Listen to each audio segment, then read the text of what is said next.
There has never been a better time than now to come join the Bellisio Foods team. Bellisio has a new contract in place with plenty of awesome perks for their employees. From increased wages, access to the free health clinic, vacation after 6 months, and much more, Bellisio Foods is committed to putting their employees first. For more information or to apply, visit BellisioFoods.com/careers. Take advantage of these great new employee benefits and join the Bellisio team today. Visit BellisioFoods.com/careers to learn more. We at Orange Crush have many things to be thankful for, including everyone who makes Orange Crush a part of their day. To show our thanks, Orange Crush, WKOV, and participating Save-A-Lot locations will be giving away Thanksgiving turkeys to dozens of winners because even though Thanksgiving celebrations still might look different this year, we know Thanksgiving favorites will still be a part of your plan. Visit GJPepsiContest.com/turkey to find out where you can enter to win now through November 18th. No purchase is necessary. See official rules for details.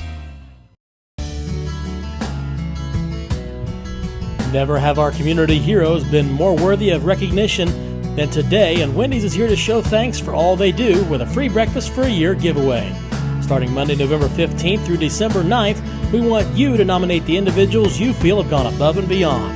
Just go to yourtotalmedia.com/community heroes and give us a line or two about why someone you know deserves free Wendy's breakfast for a year as part of Wendy's Thank You Thursdays campaign throughout this holiday season. That's right, our community heroes have the opportunity to win free breakfast for a year from Wendy's, which includes a delicious breakfast combo. We'll select a community hero every week on Thursday, and you'll hear their inspiring stories on the air. You can nominate anyone who's made an impact in our community. Wendy's wants to reward our dedicated and hardworking individuals because these heroes have kept our communities together and running. Make your nomination today at yourtotalmedia.com/community heroes, and Wendy's will be providing free breakfast for a year to those deserving individuals.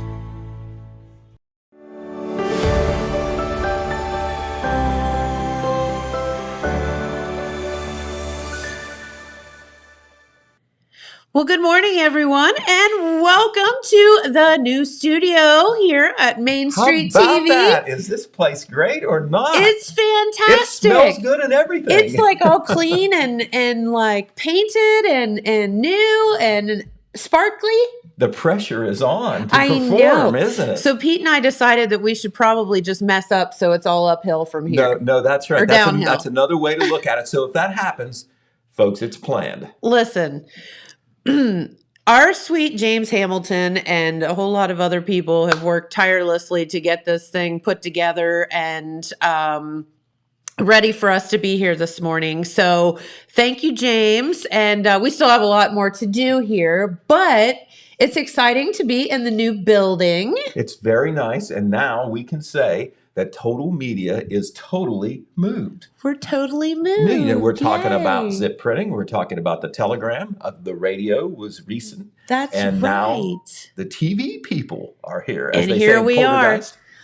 Lookout Plaza, here we come. That's right. 708 East Main Street. That's where we're at, in the bowels of that building, and it's very That's nice. right.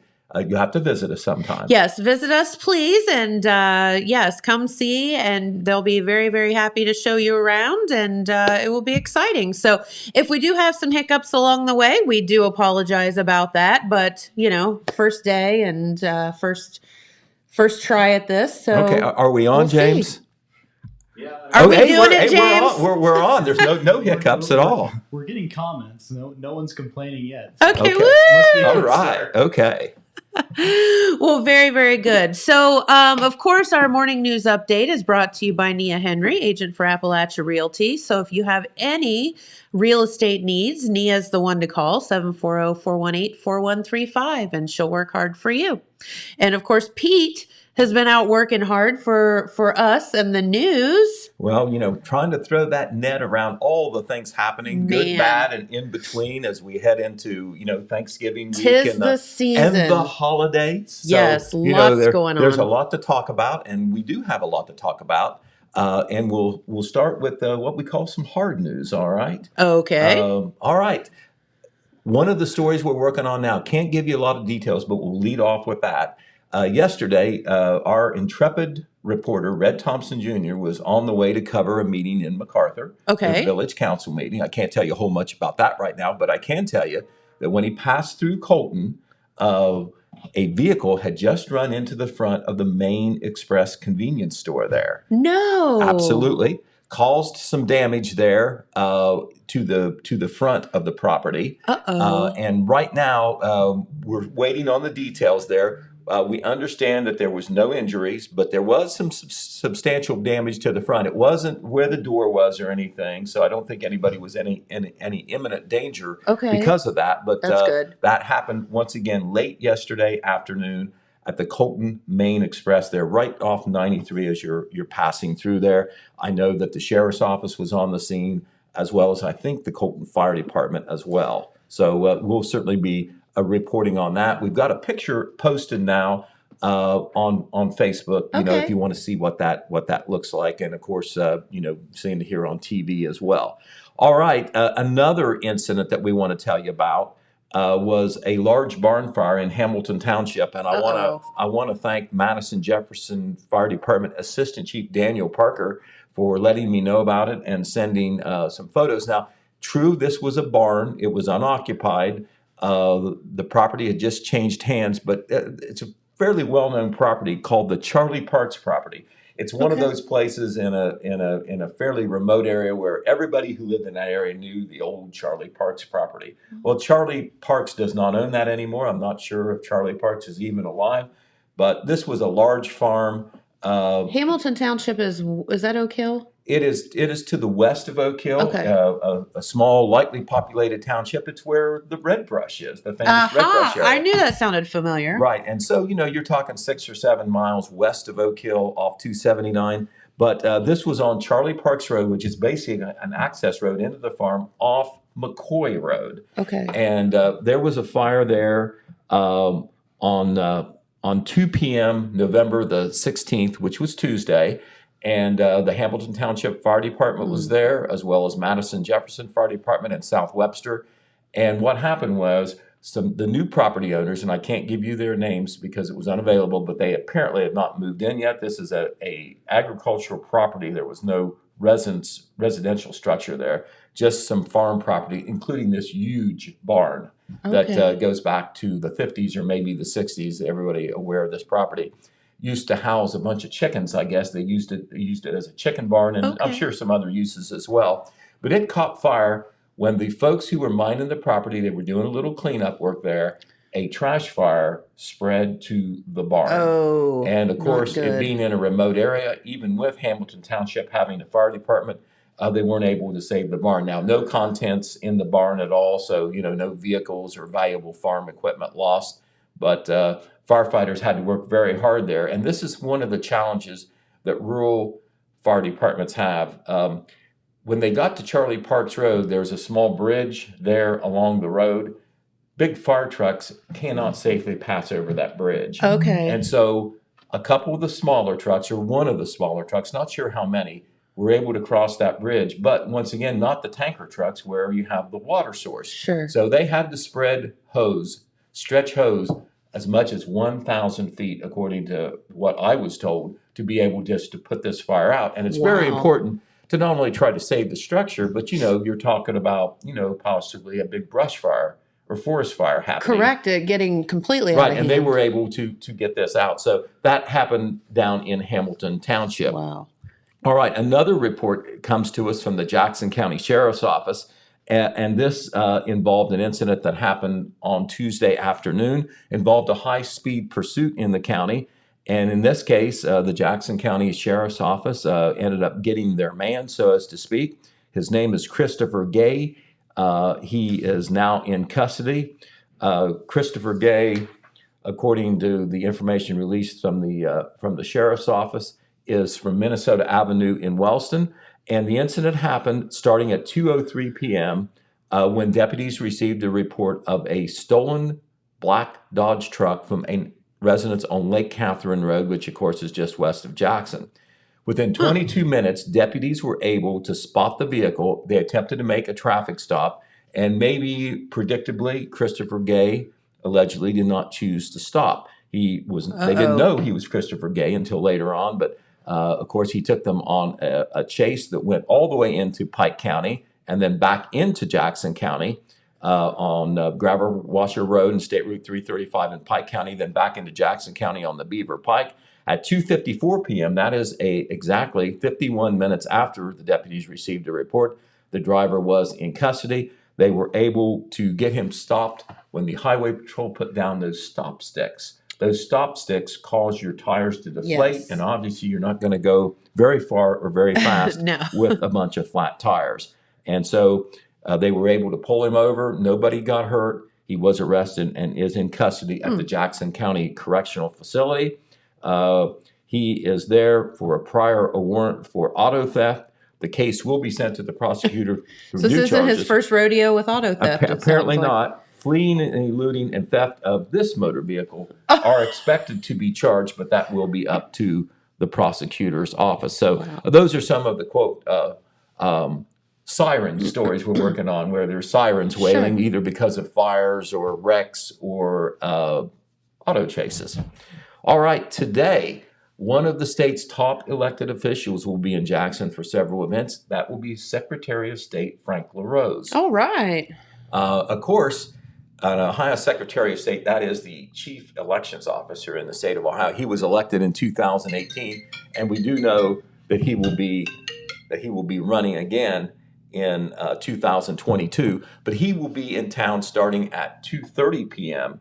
to visit the new Board of Elections office here in Jackson. He'll meet Cheryl Browning, the deputy director, and the director, Joanne Evans, and all the staff. I imagine elections board members will be there as well.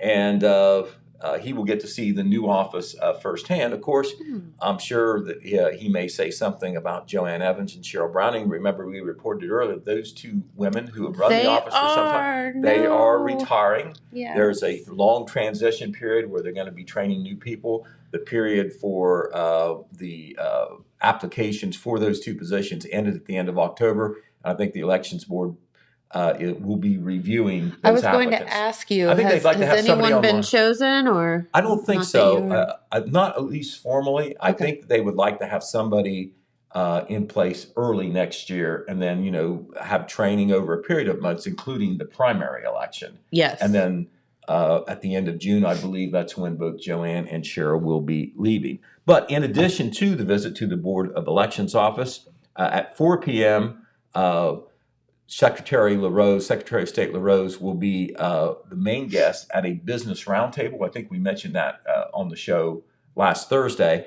But this will be at 4 Yes. p.m. at the Jackson University of Rio Grande Center, which is there on East Main Street there in the same unit where the Tri-City theaters are. Yep. And some students from the University of Rio Grande will be there. Jackson County Economic Development Partnership CEO and President Sam Brady will be there, and they will be discussing economic development and business issues. So once again, that will be at 4 p.m., and that is open to the public if you'd like to listen or participate. Okay. Then I know that Secretary LaRose will also be at another private event later on in the evening, so it'll be a busy day for him in Jackson County. No matter what your politics are, Republican, Democrat, what the position are, we like it when the public officials get away from the beltway, so as to speak, Correct. It's nice to know that they know that we're here. and are able to Yes. to get out into the hinterlands and visit us and see what's going on. Speaking of politics and people who want to be in government, we're going to receive a visit here in Jackson County on Saturday morning from a United States Senate candidate who is also a famous author, and that is Republican candidate J.D. Vance.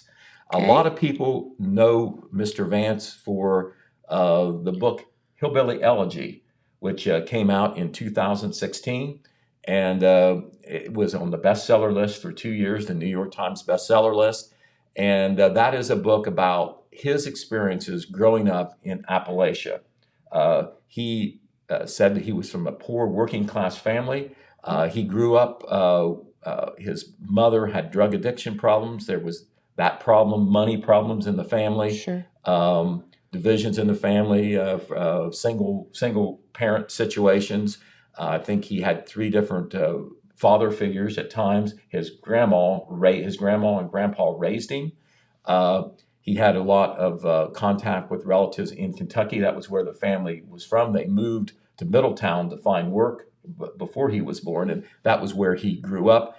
And it is a book not only about his experiences, but his observations about the poor white working class. It became a national thing during the Trump campaign for president when he was elected in 2016.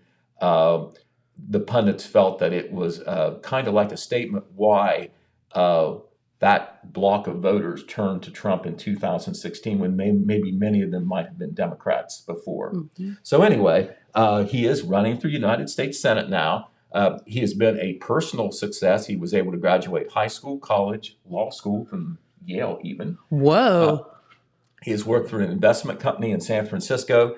And I know he has a residence in Columbus, maybe Middletown as well, but I know Columbus the last thing I knew. And so he is a resident of Ohio and is running now, one of 10 candidates running for United States Senate on the Republican side. There's a handful on the Democratic side. They all want to replace Republican Rob Portman, who announced earlier this year that he is not running for re-election. But as far as the event, it's going to be at the Parks Edge Event Center, which is a great place to have an event, as you know. 9 to 10 p.m. on Saturday. It is labeled as Coffee with J.D. Vance. Anybody, there's no cost to get in. It's not an invitation thing. It's not a pay thing. You come in and you have a chance to chat with J.D. Vance. He may have some prepared remarks. And he is doing these type of events all over the state, I understand. Cool. I think that tomorrow, for instance, I think he has a similar event like in Hilliard, which is, of course, a Columbus suburb. So once again, that is this Saturday from 9 to 10 at the Parks Edge Event Center. We have some information online on that on our website as well as on Facebook, and we will have that event covered on Saturday morning as well.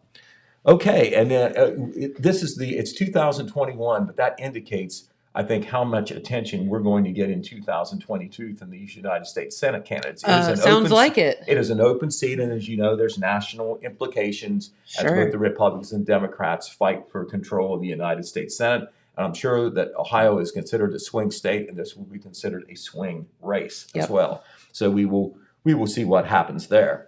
All right, moving in a different direction. We received word from Goodwill Industries that there's going to be an open house at their Jackson Center for individuals with disabilities. This is a new place that opened last year without a lot of fanfare, but it is in the same unit where the Save-A-Lot grocery store is. There on Huron Street. Okay. Save-A-Lot is on one side. On the other side of that unit, Goodwill has leased space for what it calls the Goodwill Activities and Training Center. It's at 73 East Huron Street, and it provides services to assist individuals with disabilities in connecting with the Jackson community through various ways. This includes volunteering activities and employment. And you probably hadn't heard a whole lot about it because they haven't said a whole lot about it. But this is their chance to kind of leap into the public's consciousness with this open house. The clients there receives life skills training such as cooking, laundry, reading, and math.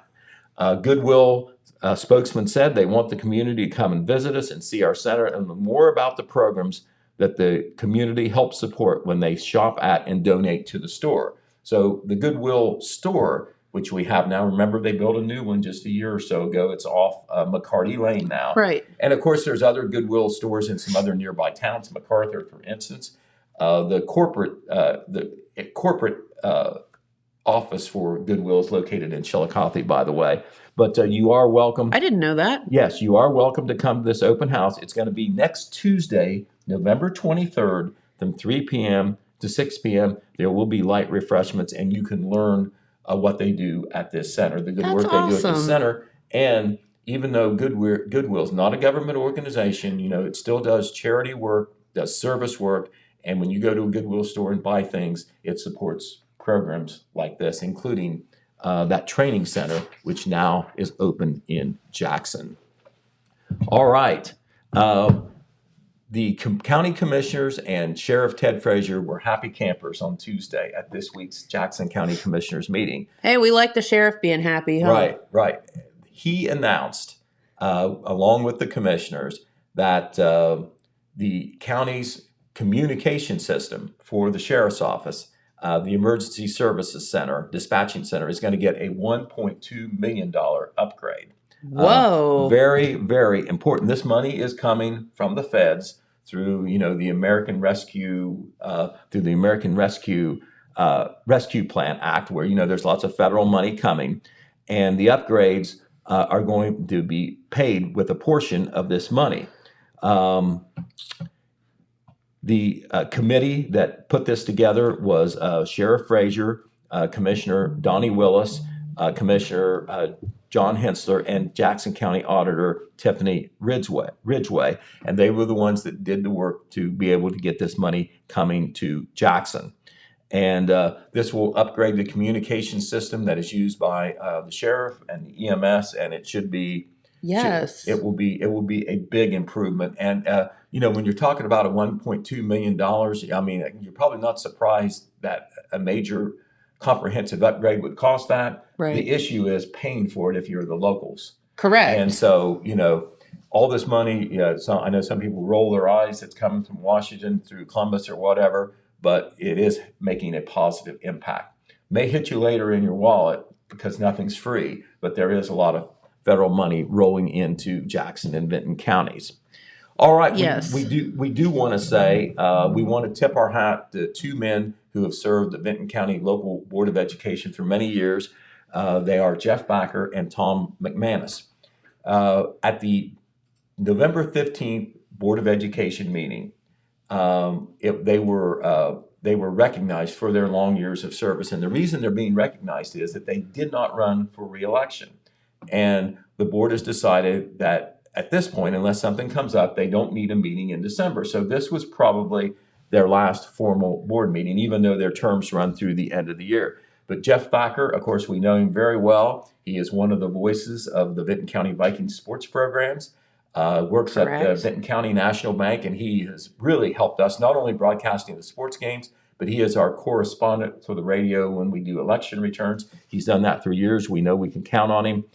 He has 29 years of service with the Benton County Local Board of Education. Tom McManus, who has served as board president in recent years, 16 years of That's service. a lot. So both of those men decided not to run for re-election, and there will be mainly a new look school board going in Benton County. Cindy Strasbaugh, who is an incumbent, was re-elected, but there will be two new board members taking the place of Mr. Thacker and Mr. McManus. All right, speaking of Benton County, the latest report from the Benton County Health Department involving COVID-19 was positive. According to the latest report, and this came out on Monday, there are 25 current cases, which is down from last week's 36. So 36 active cases down to 25. That's a pretty good cut, about 33%. And also, unfortunately, there were 3 more deaths. These COVID-related deaths continue to trickle in both Jackson County and Benton County. However, the number of hospitalizations there were 6 hospitalizations, and that was 1 more than last week. So hospitalizations up by 1, deaths still coming in Benton County, but the number of active cases down from 36 to 25. The Jackson County Health Department has not released a new report, so I can't tell you how we're doing there. But last week, the trend was positive as far as the number of cases, even though I think we had 5 COVID-related deaths. So we'll certainly keep our eye on that as well. Okay, moving to a more positive story, and one that I know we want to talk about because this gentleman has been in our studio, our old one. We'll get him in our new one too. Ben Davis Jr. Oh, yes. You know what Ben. he did? He finished second in that national. Did he? I hadn't heard that. Second. That's so cool. Right. $10,000 for Mr. Ben. Woo, Ben. Yay. And this was a combination of singing talent and the look of your beard. Yes. And so, kind of a weird combination, but if you're a men's, I think you should grow a beard and enter that contest next year as the world's best bearded I'll start newsman. right now because Newsman Pete. I'm not a heavily bearded guy, but I keep snipping away at it. I think that would make me look a little weird. It would probably be all gray too, so I don't know about that. Hey, that could be beautiful. But anyway, the men's grooming leader wall. That is why you have a promotion like this because they're promoting their products through this Correct. contest. But Ben Davis Jr., of course, was here. I think he performed. He showed he's off his beard then, but he finished second in a national That is contest so where there were good. 10 finalists. And we're going to have a big report in our Saturday paper, and we'll place it on our website and share it to Facebook. Way to go, As soon as we Ben. pull all that information together.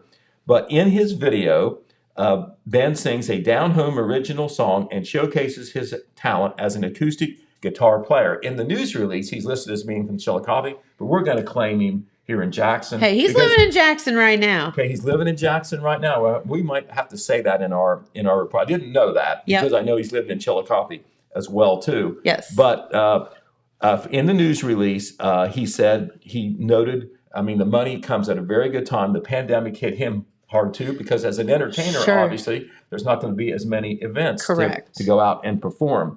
And he said that the pandemic was very unforgiving as far as his music career goes. He says he Was. sadly lost everything he had gained financially and had to go back to working a day job. With this money, he says he plans to move to Nashville. How about that? And take the next step forward in his songwriting career. Because with Ben, it's two things. He sings and he also songwrites as Yep. well. And if you want to know who finished first, because this contest was based on, votes of the public. Yes. And he's from little old Jackson, little old Chillicothe. Hey, we did all right voting, huh? The first place winner was, I don't know whether I'm pronouncing this right, was Ben Tinjanji from Milwaukee. And all he did was sing the national anthem for the Milwaukee Bucks during their run to the national championship for the National Basketball Association. And all the fans were aware of who he was, the Milwaukee Bucks fans. And they're not just in Milwaukee, of course, because everybody jumps on the bandwagon for a winner. So he had that notoriety. Of And all those course. people wanted to support him.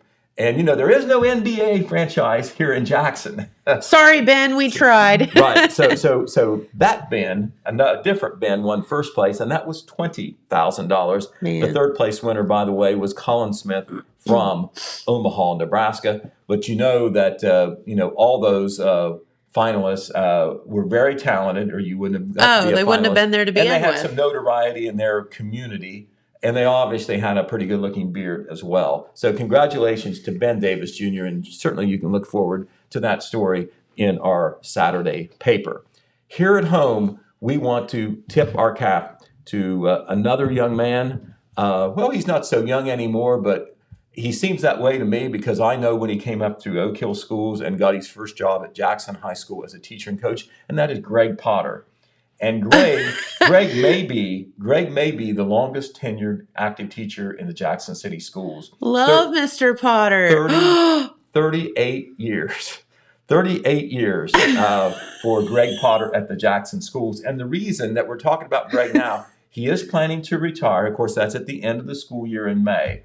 But Greg has been the equipment manager for the Jackson football program for quite a few years. Yeah. And he's also in past years been a coach as well. Well, of course, during the Jackson Ironman's great football run, which ended just last Sorry. yeah, Mr. DeWine's looking at us through Oh, the well, window. we expected to have all kinds of guests. Keep it down here. I'm trying to do a radio show. Listen, Matt McKee, you just go back to your own I studio. will, but I mean, it's kind of hard to do my radio show when all I hear is you guys laughing in here. Well, Oh, well, because we have fun. Wait a minute. That's Just to let you know. that's the guy with the face for radio. I right? know. Yeah, right? thanks. Appreciate that, Pete. So, welcome, by the way. Thanks.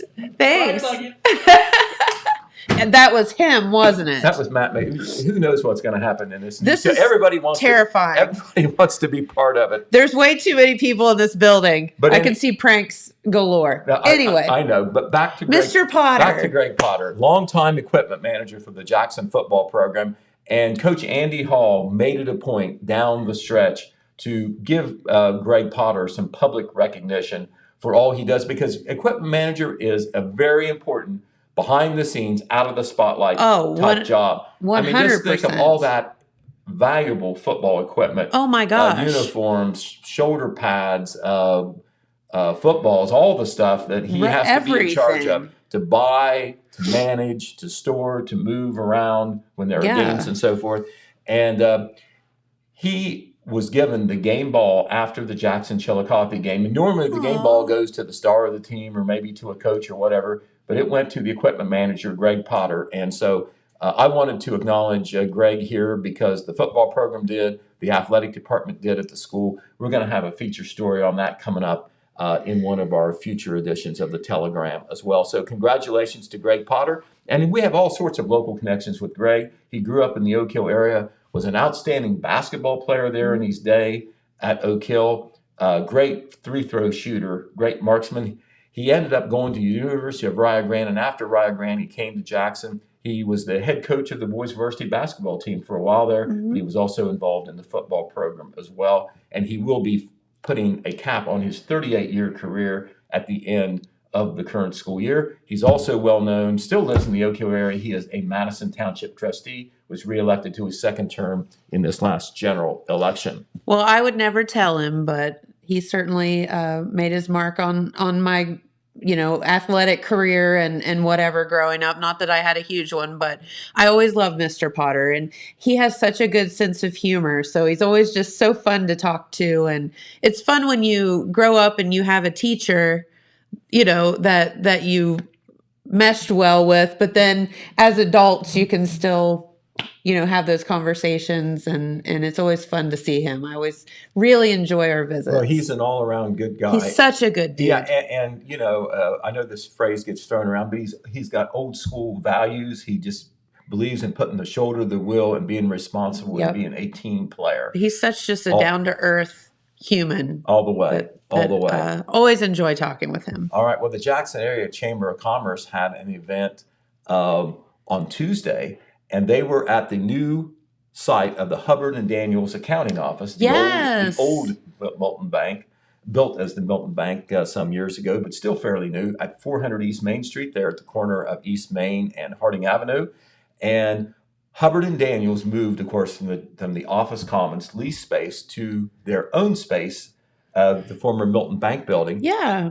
And they had a ribbon cutting. They moved in August, got their feet on the ground, got going, and they had a ribbon cutting and open house on Tuesday afternoon. It looks beautiful. Right, and Total Media was there. I was there. I did mostly watching. Alex Shope was there and did some coverage, which we'll have in Saturday's edition of the Telegram. James was there to take some pictures and also do a video that's posted that's got some good play there. You can see that on the Telegram Facebook page, kind of get a flavor of what happened there.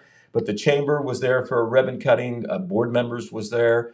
One of the co-executive directors, Brian Leach, was there. County commissioners, Mayor Randy Evans. And so it was just a nice event all the way around. And if you haven't been in there, Jennifer, you're going to have to do it, because you walk in and it's just like a beautiful living room. It's very homey, but yet elegant, I think.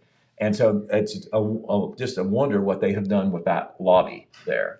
Well, that's such a challenge, because it's like, it as a bank. Mm-hmm. So you have to undo that. Right. And that's very tough. Well, it certainly doesn't look like it used to. It was nice before, but it's nice in a different way now. And I know that they like having their own space, and they got the visibility there on Main Street. That, of course, being the principals, being Lee Hubbard and Susan Daniels and Tricia Humphreys, their Do Everything staffer over there. So congratulations to them. And, if you couldn't make it to the open house, or even if you're not a customer, I'm sure they wouldn't mind you dropping in and seeing their new digs. Absolutely. Love to show things like that off. All right. Well, Jennifer, we talked about the Vinton County kids, a group of Vinton County Spanish students being up at the Ohio School Boards Association's Capital Conference. That's the big statewide convention for all the school board members from Ohio. They have once in a year. They always do that in November. Well, they weren't the only local group of students there. A group of Jackson High School art students were there as well. That was under Sean Gentry. And I know that Kim Harless and Pat McDonald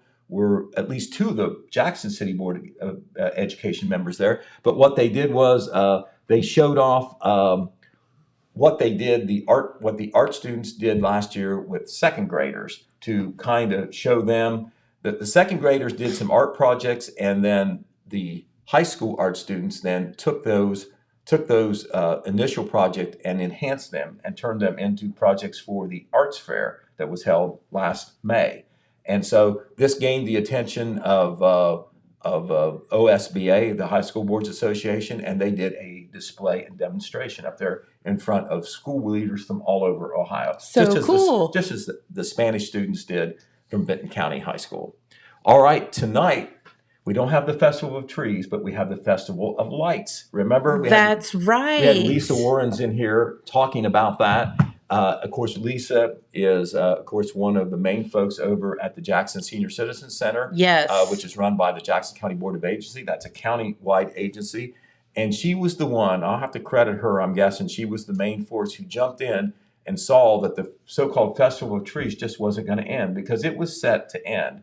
The American Cancer Society and the local organizers were not going to be able to continue this after many years. And so Lisa jumped in. She had always been an exhibitor with the Jackson County Board of Aging doing one of those trees. And she said, this Correct. thing's got to continue. And so she made, lemonade out of lemons because it was going to end. And she figured this is a way to have it continue for the community and also be a fundraiser for the Jackson County Yes. Board of Aging. So, any money that they make will go towards that. But it's going to be very similar to the Festival of Trees. They are calling it the Festival of Lights, but there is a gala event tonight at the Jackson Memorial Auditorium. And, it's not an invitation only thing. I know that some of the folks that's always participated will be there. They either are interested in buying a tree or maybe they made a tree or some other of the Christmas decorations there.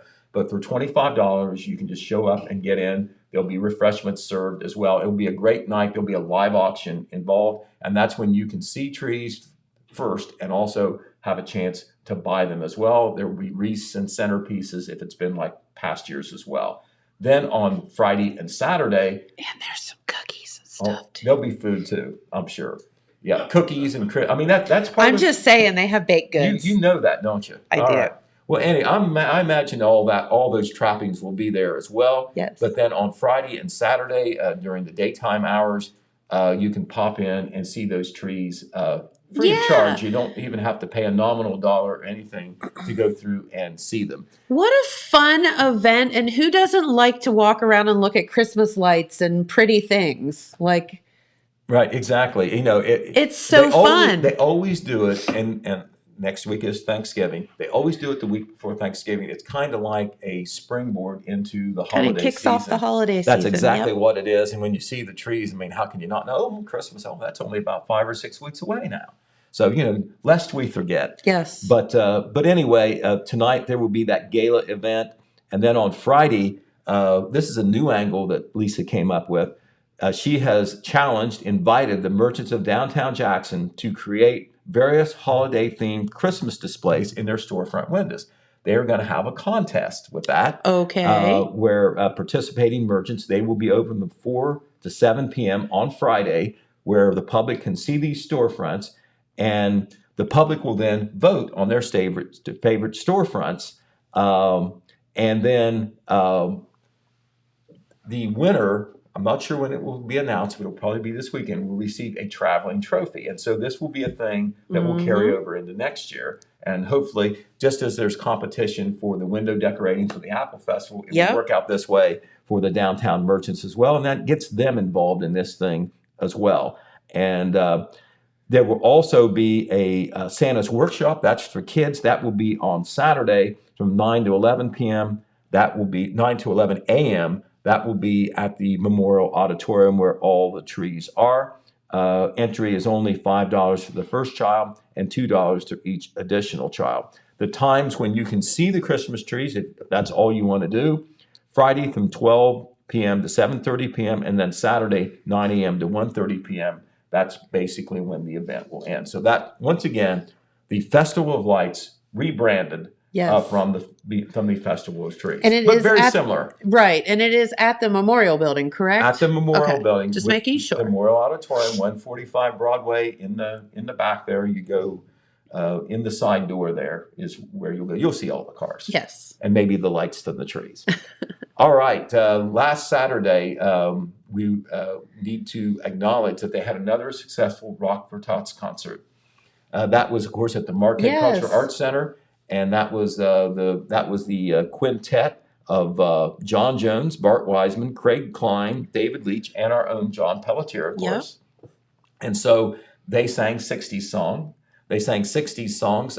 They were together as a I group. thought you said they sang 60 songs. songs? I was like, man, that's a long show. That's a lot of songs. They sang a lot. I doubt if it was that many. 60s songs from the 60s. All right, because they were a product of the 60s. They're just not, Minus Bart. Right. They are legit, genuine relics from the 60s, and they can still do it.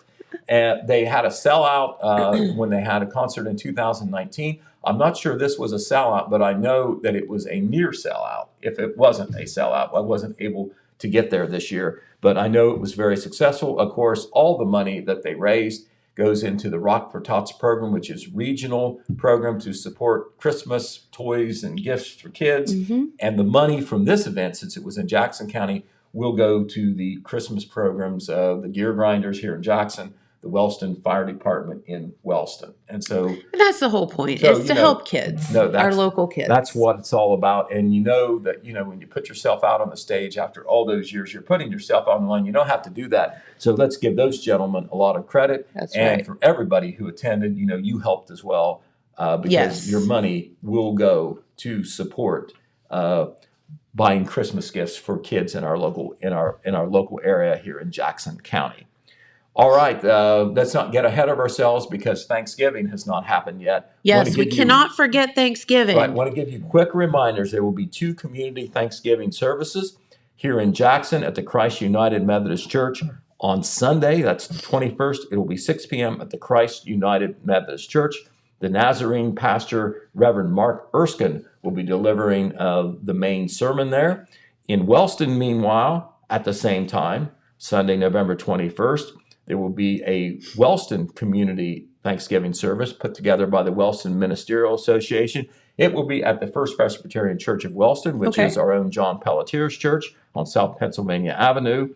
And once again, that will be at 6 p.m. They will be doing a free will offering, and any money that they get will go to the 40 at 8 Christmas Food Basket program, well-known Christmas charity program run through the American Legion at Wellston.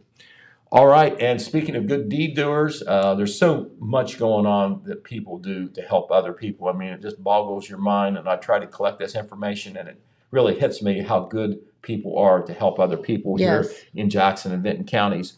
The Ladle of Love Thanksgiving Dinner, which is done by the Ladle of Love people, and that is led by Christina Sexton Inbody. She started that program several years ago. It's a food program. Once a month, they deliver food, or one day they might be able to have a sit-down dinner again, but they deliver food or take out food, and they have a special dinner because of Thanksgiving. They did it for Easter. They may do it for Christmas, but the Thanksgiving dinner is actually this Saturday, November 20th, and they serve everybody that's on their list, but they also invite other people to sign up and get a free Thanksgiving meal. Once again, no income criteria or address or anything like that. I think it's got to be in Jackson County, but you just need to call and they will serve you. The number to call is 740-688-1900. Once again, 740-688-1900.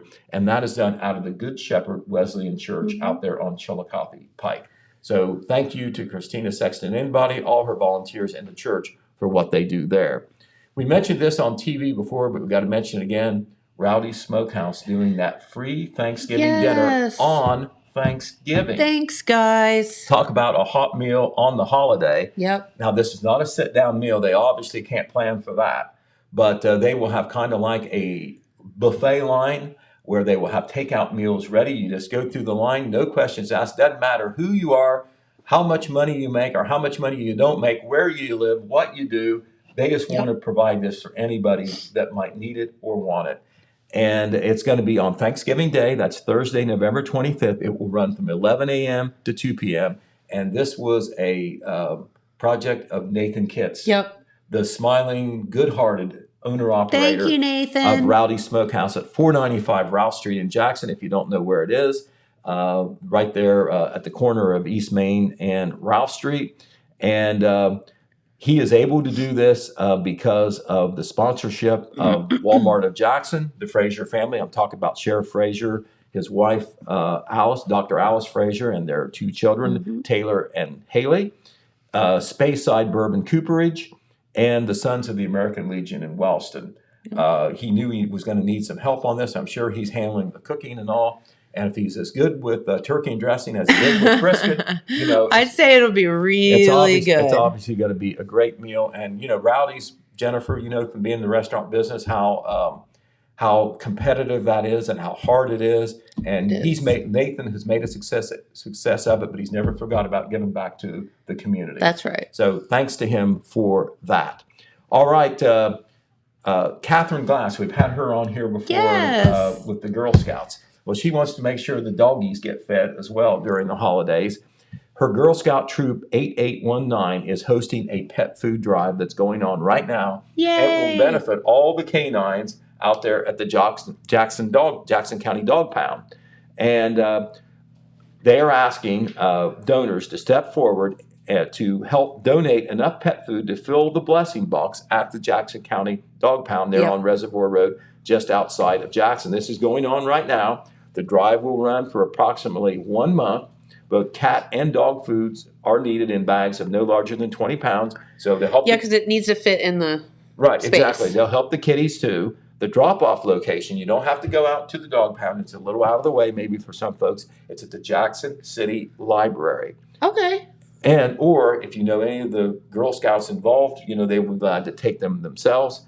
Any other business interested in being a drop-off location, they can step forward as well, and this will make it more convenient for donations. And if you do want to be a drop-off location, or you want to make a donation and maybe you're having trouble getting to the library, you got a question or whatever, you can contact Catherine Glass at her email. That is catherine.glass@gmail.com. Once again, catherine.glass with a C @gmail.com. Yes, Catherine with a C. All right. We're back to Christmas now. We have received some information about some of the Christmas events that will be taking place, and everything's going to happen on Saturday, December 4, Jennifer. Everything. Everything. Yes. We received information. Of course, we've already talked about some of the events in Jackson, including a parade and fireworks on the 4th. But now we have learned that the Christmas in Downtown event that's held in Vinton County and MacArthur, it jumped to the second weekend of December for a year or two, but now it's back on Saturday, December 4th. It will go from 3 to 6 p.m. The Chamber of Commerce and the Convention and Visitors Bureau does it. It will involve a ceremonial tree lighting, a visit from Santa at the courthouse, a parade, some vendors, and downtown businesses are going to be invited to have special promotions and activities that day in MacArthur. All right, the Wellston Fire Department has launched their Firefighters for Kids toy drive. That's right. This is similar to what the Gear Grinders do in Jackson. The Gear Grinders drive started earlier, and they've already shut off the applications as of November 15th. Mm-hmm. But if you're in the Wellston area particularly, they just opened their applications here just last week, I think, and it will go until Sunday, December 5. Those interested in receiving a Christmas gift for their child or children can visit the Wellston Fire Department website or Facebook page. They have a special events page called Firefighters for Kids, and you can see how to apply to be serviced in this toy drive. Their pickup day is going to be on Saturday, December the 18th at the Community of Christ Church at 652 Radcliffe Lane in Wellston. We just wanted to mention, to put a bug in your ear, you can get all the information on their Facebook and maybe their website as well. I know on their Facebook for sure. All right, the American Legion Riders and Wilkesville Fire Department are joining forces to make sure that there is a Christmas toy drive also for the kids in that area. That includes not only Wilkesville and that area of Benton County, but into that section of Meigs County. This event is going to be on Sunday, December the 12th from 12 p.m. to 3 p.m. at the American Legion Post 476, which is actually just outside Wilkesville in Meigs County. If you want to get a child serviced by this event, you can call the post commander in person at the Legion with the child's age, name, address, and gender so they know what type of gift to get. And the number to call is 740-669-1020.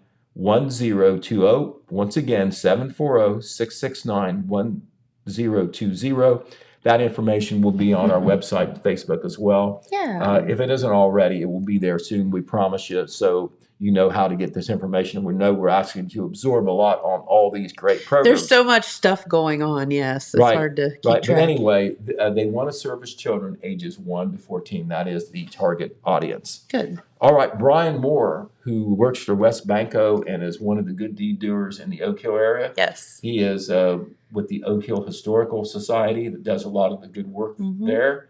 Also, he's on the Festival Flags Committee. He just released information last night, and we're preparing that now to get that out to the public on the Christmas in the Village event. Yay! And that is the package of Christmas events that happen in Oak Hill, Saturday, December 4th. Of course, you can't be everywhere, so you'll have to pick. What are we going to? Now we know what Santa Claus feels But like, anyway, right? Right, exactly. He'll figure out how to do it. Yes, because we he's have to be Santa all Claus. these places at once. But it all starts with a breakfast with the Grinch that will be at the Liberty Theater Community Center in the morning. And then later on, there's going to be a parade in the evening. There's going to be activities in Central Memorial Park. There'll be a live reindeer, Comet and Cupid there as well. Yes. They're going to light all the decorated trees in Central Memorial Park. That's part of what the Historical Society does. That will be part of the event as well. And then over at the Bingo Hall, the Madison Jefferson Fire Department will be doing their auction. So lots of activities. We'll have all this information posted, printed, broadcast, every way we can. You'll know about to help it. try to get that word out. In Wellston, we don't have a lot of details yet, but their annual Christmas event that the Main Street organization does, Christmas Streets on Wellston Streets. I think I said that right. It will be on Christmas treats Christmas Treats on Wellston Streets. Yes. Right. That's a good moniker, whoever came up with that. Yes. That's on Saturday, December 4th. It will start in the morning at 10 a.m. There'll be lots of things downtown. We know that. It will go until 6 p.m. I don't think there will be a tree lighting at the Wellston City Building, the community Christmas tree, at 6 p.m. On Saturday. And I'm not sure when this is going to occur, whether it will be on that evening. It might be even before. But we know that the Christmas trees in Pride Park that the Ohilco Society coordinates, we know that they will be lit by this time as well. Yes. Maybe they'll light them at the same time, but I think they might even do that just a little bit before, and they'll be shining that night on December the 4th regardless. There's going to be an auction as well. There'll be some live caroling going on. And I do know from Mayor Charlie Hudson directly that he has arranged for the Grinch to be there in full uniform. So the Grinch will be there, and it's a friendly Grinch. So, the kids should not be afraid. He behaves himself a little bit, There'll doesn't be he? a thing called the Our Yuletide Market, where there'll be lots of vendors at work as well. And they'll be doing their promotion where they're hiding Christmas rocks. And if you find it, you could win a valuable prize. That And so- sounds fun. So the focus will be the historic downtown area of Love Wellston. that. Right. I remember Charlie Hudson making a comment a couple years ago, Jennifer, when they got this going. And of course, all the small towns having trouble trying to keep their downtowns vibrant and active and progressing. And I remember he said after an event 2 years ago, because Christmas treats on downtown streets has only been going for a few years. He said he's never seen until they had that event a couple years ago where you had to look both ways before crossing on Ohio Avenue because of the traffic and the activity. That's so good. Right. What a great illustration of what that means to the Yes. downtown. Okay, this year, being Jackson High School graduates, we know what a big deal this is. They're going to be able to have the D.M. Davis Community Carol Sing at Jackson Middle School. Yes. They've not been able to do that for the last several years because of COVID, but they will have it. The date is Wednesday, December the 8th. It will be at the middle school. All the choir programs I know are working hard at that. And Ian Stasko, who is the choir director at Jackson High School, he wants to make this a true community event and an alumni event. He is asking choir alumni, whenever you graduated, to come to the event, and they're going to get you down on the stage, and you're going to sing with the current choirs 2 songs, so you may as well warm up. Carol the Bells, and Yep. Do You Hear What I Hear? Do you remember? Were you in choir? I was. Do you remember? They hit me all on the of back those? row. They hit me on the back too. row. But Right. it was because both were tall and we can't sing a lick. Right. But You're right. we were still able to participate. Right. Exactly. We But were. do you still remember how to sing those songs? I do. I could hum a few bars there. I'll fake it. I'm glad there's lots of kids on the stage with me. There's is all lots I'm of gonna ding say. dongs in the Carol of the Bells. Right, there is. Yes. That is a great harmony song, isn't it? When you two are singing it, there's at least two of them. You're so funny, James. That's right. That was. He can only get I away think with he that. called 'cause us ding-dongs. He can pull the plug on us, so we'd really get back at him. He's just cracking himself up over there too, by the way. Right. Okay. No, that's really fun. And to come back and, I just remember singing in those carol sings and what a privilege I felt that it was to be able to participate in that huge community event. So it'd be really neat to go back and participate again. It makes you feel good. It's always a couple weeks before Christmas, one of the last weeks before the kids get let out of schools. Yeah. And of course, named in honor of D. Merrill Davis, I know. Who better? a community icon. Nobody Yes. will ever forget him.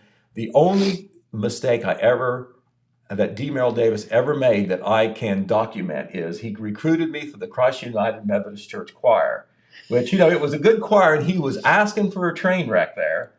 But Hey, I heard you sing Oklahoma. You did just fine with okay, that. well, the volume is there, all right? The volume is there. Hey, listen, was in all the plays in high school, and except for one, they were all singing parts, and they took my part out. They knew something.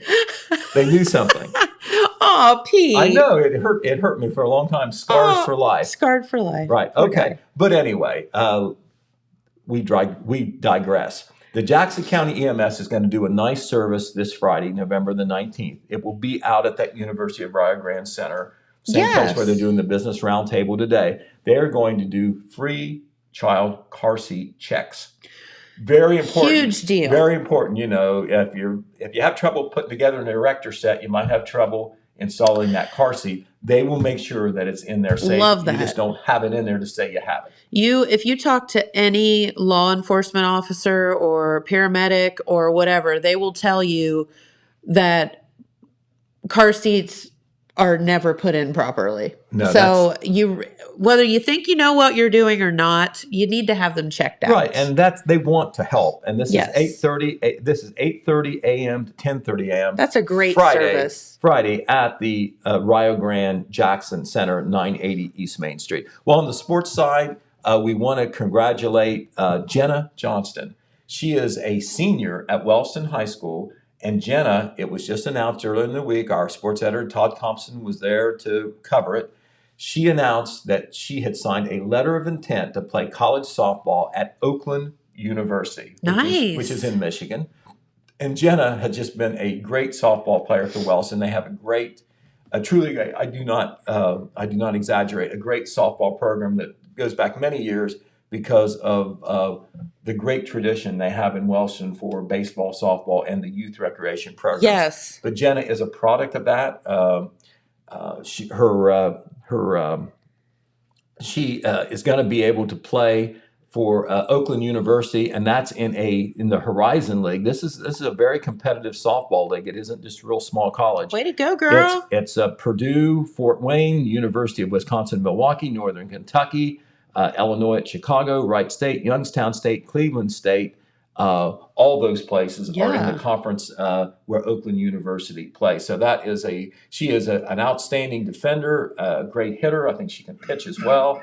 And so congratulations to Jenna Johnston. Local girl does good. And we do know that this is in the future, though, but we'll go ahead and mention their names. We know that Jackson High School seniors, Holden Blankenship and Caleb McGraw. Caleb, by the way, is the son of the head baseball coach Josh McGraw. Mm-hmm. They both will be doing signing ceremonies next week, or coming up very soon. I think it's next week. They are going to be playing baseball at the next level at Mount Vernon Nazarene College. Great. Which is a very good, has a very strong baseball program. And so that will be coming as well. We like to record, when our high school athletes do so well that they want to play at the college level. And a lot of times they're getting scholarships and financial support as well to do that. And that is a big deal because college is expensive.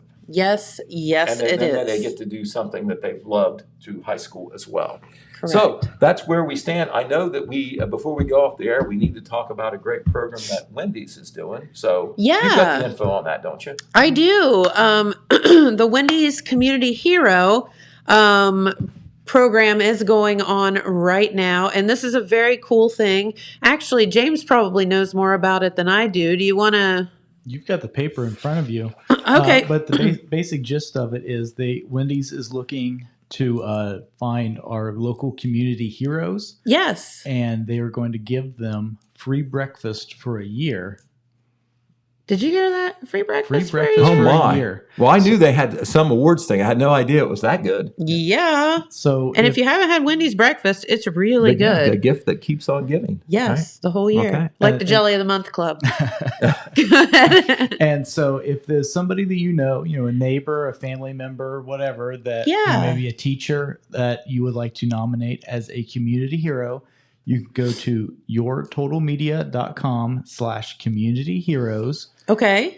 and just give us a short little description of why you think, the person you're nominating should be a Wendy's community hero. And Matt McKee is going to announce the winners on 96.7 every Thursday for the next Yes. few weeks. Yeah, so they will be selecting a community hero every week on Thursdays, and you'll hear their inspiring stories on the air. You can nominate anyone who's made an impact in the community, and you will get that free breakfast for a year to deserving individuals. So again, yourtotalmedia.com/ Community heroes. community hero or heroes. It's heroes. Heroes. Well, that's the title, right? It's community heroes. This says community hero, so that's why I was asking. I think it's heroes. Okay. We're going to go Well, with we that. know there's more than one, don't we? Yes, there's more than one hero, so Right.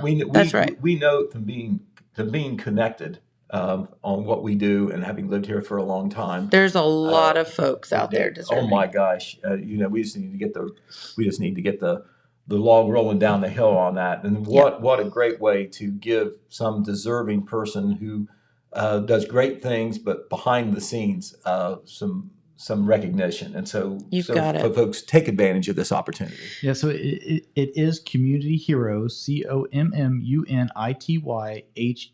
COMMUNITYHEROES. Okay, Okay. heroes. All Okay, right. there you All go. right. Well, a great idea by Wendy's, and let's Yeah. hope that gains some traction. Yeah, absolutely. And again, free breakfast for a year. Can't beat that. So there's some deserving folks out there. Get them nominated and reward them for their good deeds, for sure. All right, very good. James, did you look up the weather? Because I don't have it over here. I did not. Okay. Well, it's raining today. Yeah, it was beautiful yesterday. It's raining And today. it's raining today. And we'll find out what happens tomorrow. Yes. So just look out the weather window and you'll be good to go on that. What does it say, Pete? Well, it's only that the temperature has fallen to 45. I got up this morning; it was 57. That's what I Okay, had. that's talk weird. about a mild evening, but Yeah. it's dropped to 45. And my phone says it's raining right now. Light showers. Yep. However, they should end early this afternoon, and then tonight all the way down to 32. It wasn't going to last these mild evenings. Darn it. And then tomorrow, initial forecast, only a high of 42, but sunny, then down to 26 on Friday night. And Ooh, on Saturday, wow. it looks like cloudy skies, a high of 51, a low of 26 overnight Saturday. And Sunday, rain returns with a high of 51. Okay. Well, thank you, Pete. You did that just like you've done that 100 times before. Okay, well, phones don't lie, do they? They don't. I don't think so. Okay.